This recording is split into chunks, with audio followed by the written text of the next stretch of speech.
Hello all. In this video we will study about the hydrogen bonding. That is one of the famous and interesting topic. That is from the class 11th chemistry and state of matter chapter, but we study this topic in various aspects of chemistry. Okay, now see that, and that we are studying directly line by line from the NCERT, but we will understand the very basic concept from that also. Hydrogen bonding, as already mentioned in this section, this is a special case of dipole-dipole interaction, because the hydrogen bonding take place between the elements which are having highest En, for example fluorine, which are having very high En, for example oxygen and sulfur. So it's a special case, and it's a special case of dipole-dipole interaction. Then we have already learnt about in unit number 4. What we studied in unit number 4 is that it is found in the molecule in which the highly polar, that is nitrogen hydrogen, oxygen hydrogen, hydrogen fluorine bonds are present. तो hydrogen bonding सबसे ज्यादा इन्हीं molecules के अंदर present होती है. ठीक है. Although hydrogen bonding is regarded as being limited to the nitrogen, oxygen, fluorine, that we have already talked कि hydrogen bonding इन्हीं तीनों के अंदर present होती है, but the species such as chlorine may also participate in hydrogen bonding. chlorine के अंदर भी hydrogen bonding हो सकती है. Energy of the hydrogen bonding varies between 10 to 100 kilojoule पर मोल. तो कितनी एनर्जी होती है हाइड्रोजन बॉन्ड के, अगर हम ब्रेक करें, अगर हम उसकी एनर्जी देखें तो 10 से 100 तक 10 to 100 किलोजूल पर मोल तक एनर्जी होती है हाइड्रोजन बॉन्डिंग के अंदर. This is quite a significant amount of the energy, और ये अच्छी खासी एनर्जी है. ठीक है, बहुत अच्छी खासी एनर्जी है ये. Therefore, the hydrogen bonding are powerful force in determining the structure as well as the property of many compounds. For example, the protein, nucleic acids, ये सब की जो क्या स्ट्रक्चर रहेगा, क्या किस तरह का प्रॉपर्टी रहेंगी, ये सब कौन डिटरमाइन करता है? ये सब हाइड्रोजन बॉन्डिंग डिटरमाइन करती है. ठीक है जी. Then strength of the hydrogen bonding is determined by the Coulombic interaction between the lone pair of the electronegative atom of one molecule and the hydrogen atom of the another molecule. तो hydrogen bonding is actually a type of intermolecular bonding. मतलब in generalized that is intermolecular bonding. Yes, intramolecular hydrogen bonding is also present.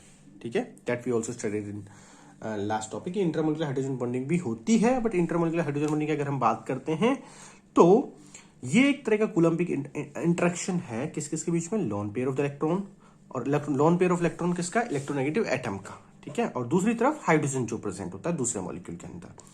इस तरीके से हम दिखाते हैं. Actually hydrogen bonding को हम डॉट डॉट डॉट से रिप्रेजेंट करते हैं, and positive negative, positive del positive और डेल पॉजिटिव डेल नेगेटिव. ये क्या रिप्रेजेंट करता है? ये हमें रिप्रेजेंट करता है कि जो किस तरह से डाइपोल का फॉर्मेशन हो रहा है मॉलिक्यूल के अंदर. So intermolecular forces discuss as so far are all attractive only. अभी हम इसमें सब attractive type of intermolecular forces के बारे में बात कर रहे हैं.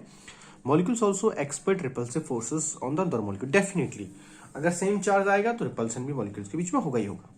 When the two molecules are brought into the close contact to each other, the repulsion between the electron clouds and between the nuclei of the two molecules comes into play. Definitely फिर वहां क्या आ जाता है? वहां पर repulsion का role आ जाता है. Magnitude of the repulsive force vary rapidly as the distance separating these molecule decreases. तो जिस तरह से हमने देखा कि अट्रैक्शन फोर्स भी डिस्टेंस पे डिपेंड करते हैं, उस तरह हर एक फोर्स डिस्टेंस पे तो डिपेंड करता है. ये चाहे वो इवन ग्रेविटेशन फोर्स हो, या फिर वो कूलम्बिक फोर्स हो, या फिर वो रिपल्सिव और अट्रैक्टिव कैसा भी फोर्स हो. ठीक है जी. This is the reason that the solid and liquid are hard compare to the gases, and among these two solid and liquid, the liquid are softer compare to the solids, right. और फिर हम उनको compress भी नहीं कर सकते हैं. ठीक है, सॉलिड को बिल्कुल कंप्रेस नहीं कर सकते, लिक्विड को हम थोड़ा कंप्रेस कर सकते हैं, और गैसेस को हम और ज्यादा कंप्रेस कर सकते हैं. इन these states molecules are already in the close contact compared to gas. liquid और solid के अंदर molecule आपस में close contact में रहते हैं. ठीक है जी. therefore they resist further compression. तो ये resist करते हैं कि आगे और compress ना हो पाए इस चीज को.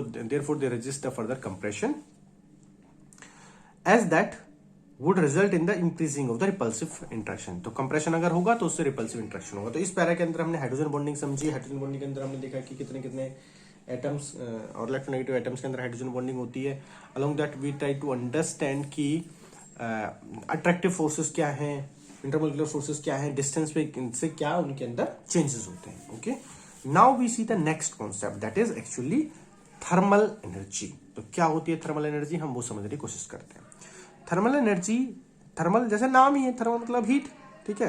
तो ये एनर्जी क्या होती है, thermal energy is the energy of a body arising from the motion of its atom और द मॉलिक्यूल। जो कोई भी किसी भी सब्सटेंस के एटम्स और मॉलिक्यूल मोशन में करते हैं तो उस टाइम पे जो एनर्जी अराइज होती है उसको हम थर्मल एनर्जी बोलते हैं।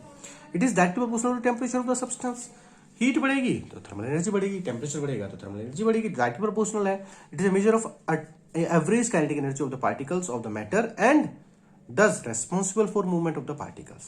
The movement of the particle is called thermal motion. तो मैं पता है कि अगर मैं पानी लेता हूं, ठीक है, रूम टेम्परेचर पे उस पानी को मैं हीट करना स्टार्ट कर देता हूं, तो क्या होगा, उसके पार्टिकल्स की, जो पानी के जो मॉलिक्यूल्स, उसकी थर्मल एनर्जी बढ़ेगी। थर्मल एनर्जी बढ़ेगी तो क्या होगा, उनकी काइनेटिक एनर्जी बढ़ेगी। तो थर्मल एनर्जी की बात हम क्यों कर रहे हैं, थर्मल एनर्जी की बात हम इसलिए कर रहे हैं, thermal energy actually kinetic energy का रिप्रेजेंटेशन है। कि अगर हम कहें किसी के पास एनर्जी ज्यादा है तो उसके पास थर्मल एनर्जी ज्यादा होगी, तो डेफिनेटली उसकी काइनेटिक एनर्जी भी ज्यादा होगी ही होगी, right. Now we understand the next, that is intermolecular forces versus thermal interaction. तो अब हम क्या देखते हैं, we have already learn that the intermolecular forces tend to keep the molecules together. Intermolecular forces, क्योंकि अट्रैक्शन टाइप के forces हम पढ़ रहे हैं, तो उससे क्या होता है कि मॉलिक्यूल्स आपस में पास पास रहते हैं, अटैच रहते हैं, ठीक है। बट थर्मल एनर्जी क्या करती है, यस, थर्मल एनर्जी क्या करेगी, थर्मल एनर्जी इन मॉलिक्यूल्स को काइनेटिक एनर्जी प्रोवाइड करेगी, ठीक है। थर्मल एनर्जी को काइनेटिक एनर्जी प्रोवाइड करेगी। Thermal energy of the molecules tend to keep them apart from each other. तो इंटरमोलिकुलर फोर्सेस पास पास लेके आ रहे हैं, थर्मल एनर्जी को काइनेटिक एनर्जी बढ़ा रहे हैं, एक दूसरे को दूर करेंगे। And three states of matter are as result of the balance between intermolecular forces and thermal energy of the molecule. तो जो ये होता है सॉरी, तीनों जो डिफरेंट मैटर की स्टेट है उनके अंदर दोनों का बैलेंस होना चाहिए, इंटरमोलिकुलर फोर्सेस का भी और थर्मल एनर्जी का भी। अब थर्मल एनर्जी सबसे ज्यादा किसकी रहेगी, जिसकी इंटरमोलिकुलर फोर्सेस सबसे कम है, डेफिनेटली गैस के केस में ऐसा होगा, ठीक है। When the molecular interactions are very weak, molecules do not cling together to make the liquid or solid or unless the thermal energy is reduced by the lowering the temperature. अगर molecule की interaction बहुत ज्यादा week है तो क्या होगा, molecule आपस में नहीं साथ रहेंगे। क्यों नहीं साथ रहेंगे, क्योंकि उनकी थर्मल एनर्जी बहुत ज्यादा है, ठीक है। इंटरेक्शन कम है, थर्मल एनर्जी भी उनकी ज्यादा है, और हम थर्मल एनर्जी को कैसे कम कर सकते हैं, बाई डिक्रीजिंग द टेम्परेचर, जो हम करते हैं गैसेस के केस में, ठीक है। Gases do not liquefy on compression only, although molecules come very close to each other and intermolecular forces operates to maximum।